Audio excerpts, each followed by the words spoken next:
ప్రియులారా, దేవుని వాక్యములో మరి హగ్గై గ్రంథము 2వ అధ్యాయము 5వ వచనములో ఏమంటున్నాడంటే, దేవుని వాక్యములో నుండి, మీరు ఐగుప్తు దేశములో నుండి వచ్చినప్పుడు నేను మీతో చేసిన నిబంధనను జ్ఞాపకం చేసుకొనుడి, నా ఆత్మ మీ మధ్య ఉన్నది కనుక భయపడకుడి. అంటే నేను చేసిన నిబంధనను ఏమన్నాడంటే, మీరు జ్ఞాపకం చేసుకొనుడి. అయితే నా నిబంధన మీరు జ్ఞాపకం చేసుకున్నప్పుడు బైబిల్లో అంటున్నాడు ప్రియులారా, ఆయన ఎలా ఉంటాడు అన్నాడంటే, నా ఆత్మ మీ మధ్య ఉన్నది గనుక మీరు భయపడకుడి. అంటే ఎలా ఉన్నాడు అంటే, దేవుడు ఆత్మరూపములో ఉన్నాడు. స్తోత్ర గట్టిగా స్తోత్రాలు చెల్లిద్దామండి. ఎలా ఉన్నాడు దేవుడు మన మధ్య? ఆకారం కాదు కానీ కాపాడువాడు, కొనకొడు, నిద్రపోడు. అంటే దేవుడు కునుకుపాటు వచ్చేవాడు, నిద్రించేవాడని కాదు దానికి అర్థం. ఆయన ఏ రూపములో ఉంటాడు అంటే ఆత్మ రూపంలో ఉంటాడు. ఆత్మకు రూపం ఉండదు. ఆత్మ ఏం చేసిద్దంటే, ఇది కొనొద్దు అనేది. అర్థమవుతుందో లేదో? చాలా మందికి ఆత్మ వివేచన తెలియదు. ఈ ఆత్మ మనలో ఉండి ఏం చేసిద్దంటే, ఆత్మ ప్రియులారా వెళ్ళొద్దు అనేది. ఈ ఆత్మ మాట్లాడవద్దు అనేది. ఈ ఆత్మ ఏమనిద్దండి? మాట్లాడవద్దు అనేది. దేవుని వాక్యములో మనం చూస్తున్నాం, బైబిల్ గ్రంథములో ప్రియులారా, ఈ ఆత్మ మన మధ్య ఉన్నాడు. బైబిల్లో అంటున్నాడు కదా, దేవుని వాక్యములో నుండి 2వ అధ్యాయం 5వ వచనములో, మీరు ఐగుప్తు దేశము నుండి వచ్చినప్పుడు నేను మీతో చేసిన నిబంధన జ్ఞాపకం చేసుకొనుడి, నా ఆత్మ మీ మధ్య ఉన్నది గనుక భయపడకుడి. ఈరోజు మన అంశం, దేవుడు మన పక్షమునున్నాడు, దేవుడు మన మధ్య ఉన్నాడు. ఏమండి? దేవుని ఆత్మ మనతో ఉన్నది కనుక మీరు భయపడకుడి. ఈరోజు నా అంశం, మీరు భయపడకుడి. మీరు ఇప్పటి వరకు దేని గురించి భయపడ్డారు? ఎవరి గురించి భయపడ్డారు? ఏ పరిస్థితి గురించి భయపడ్డారు?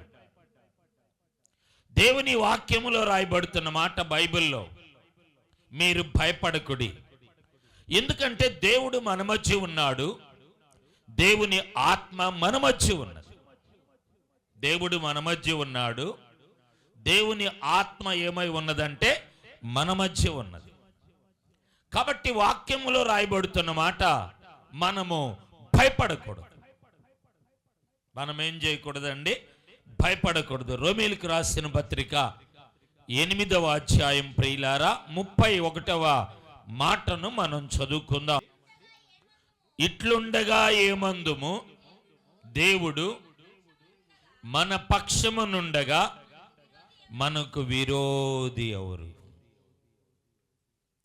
దేవుడు మన పక్షమునుండగా అంటే మన మధ్య ఉండగా. మీకు అర్థమవుతుందో లేదో? మనతో ఉండగా, ఆయన ఆత్మరూపిలో ఉండగా, మన మధ్య ఉండగా, మనతో ఉండగా మనకు విరోధి ఎవడు అంటే విరోధులు లేరు. మనం భయపడకూడదు.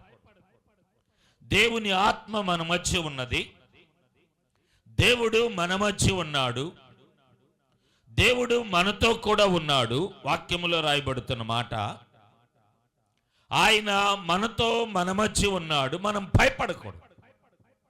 మనం భయపడకుండా ఉంటే దేవుడు మనల్ని నడిపించే విధానం. చాలా మంది భయపడతారు.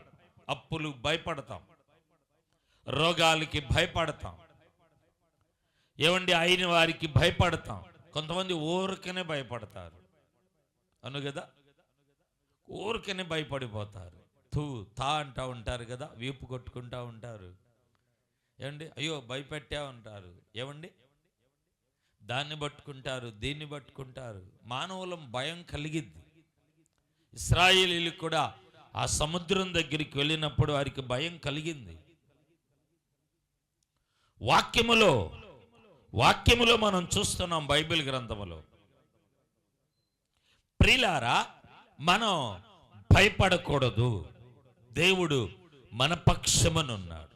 ఈరోజు యెహోవా మీ మధ్య ఉన్నాడు.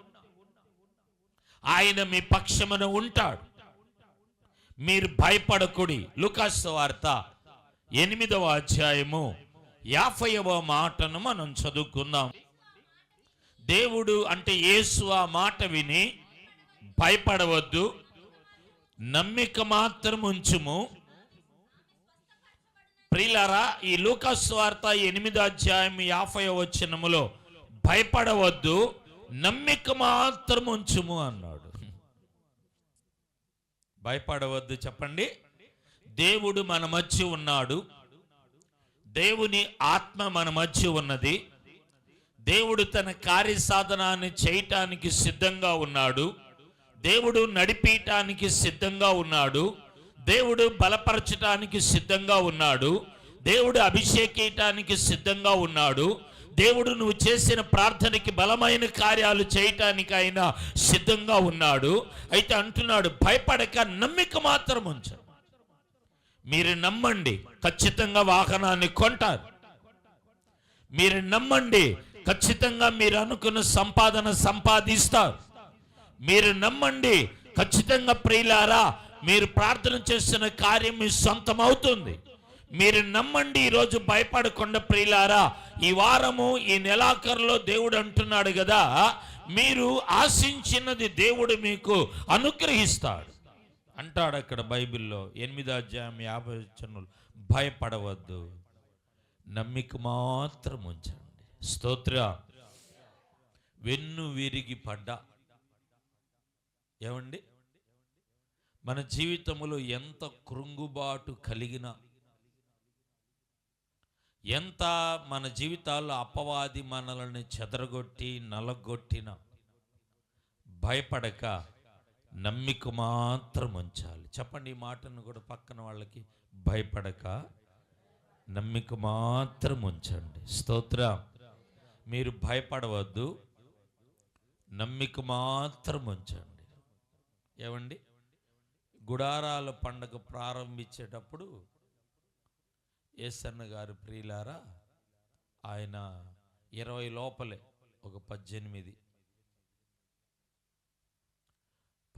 మంది 20 మంది లోపలంట. ఆయనకి 18 ఇస్తర్లు పోయినాయి అంట భోజనాలు. అంటే 18 ఇస్తర్లు. దేవుడు పిలిచాడు అతన్ని. దేవుడు ఏర్పాటు చేసుకున్నారు దాసుల్ని. దేవుని పిలుపు ఉన్నది. దేవుని పిలుపు, దేవుడు ఏర్పాటు చేసుకున్న దాసులు ఏమవుతారంటే ఫలిస్తారు.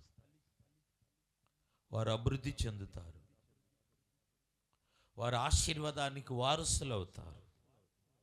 ఎందుకంటే వాళ్ళు భయపడరు. 18 మంది ఉన్నారు. ఇప్పుడు 18 లక్షలకు దాటింది, లక్షల్లోకి వెళ్ళింది.